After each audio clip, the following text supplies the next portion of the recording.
വിശദമായ വാർത്തകളിലേക്ക്.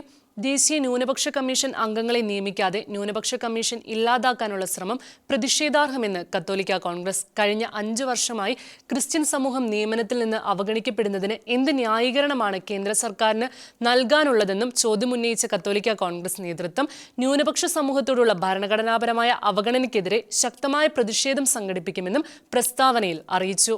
2020 മുതൽ ക്രിസ്ത്യൻ വിഭാഗത്തിൽ നിന്നുള്ള ന്യൂനപക്ഷാംഗത്തെ നിയമിക്കാതെ ക്രൈസ്തവരെ അവഗണിച്ചിരുന്ന കേന്ദ്ര സർക്കാർ നിലവിൽ ന്യൂനപക്ഷ കമ്മീഷൻ അംഗങ്ങളില്ലാത്ത അവസ്ഥയിൽ എത്തിച്ചിരിക്കുകയാണെന്ന് കത്തോലിക്ക കോൺഗ്രസ് നേതൃത്വം ചൂണ്ടിക്കാട്ടി.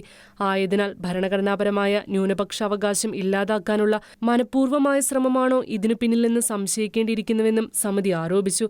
കേന്ദ്ര ന്യൂനപക്ഷ വിദ്യാഭ്യാസ കമ്മീഷനിൽ നിലവിൽ ഒരംഗം മാത്രമാണുള്ളത്. ന്യൂനപക്ഷ വിദ്യാഭ്യാസ സാംസ്കാരിക അവകാശം മൗലികാവകാശം ാണെന്നിരിക്കെ അതിന് സഹായം നൽകുന്ന വിദ്യാഭ്യാസ കമ്മീഷനിൽ പോലും കേന്ദ്ര സർക്കാർ ഒഴിവുകൾ നികത്താത്തത് ഭരണഘടന ഉറപ്പു നൽകുന്ന അവകാശങ്ങളുടെ നിഷേധവും ഭരണഘടനാ ലംഘനവുമാണെന്നും കത്തോലിക്ക കോൺഗ്രസ് ആക്ഷേപം ഉന്നയിച്ചു. കഴിഞ്ഞ 5 വർഷമായി ക്രിസ്ത്യൻ സമൂഹം നിയമത്തിൽ നിന്ന് അവഗണിക്കപ്പെടുന്നതിന് എന്ത് ന്യായീകരണമാണ് കേന്ദ്ര സർക്കാരിന് നൽകാനുള്ളതെന്നും ന്യൂനപക്ഷ സമൂഹത്തോടുള്ള ഭരണഘടനാപരമായ അവഗണനയ്ക്കെതിരെ ശക്തമായ പ്രതിഷേധം സംഘടിപ്പിക്കുമെന്നും കത്തോലിക്ക കോൺഗ്രസ് നേതൃത്വം അറിയിച്ചു.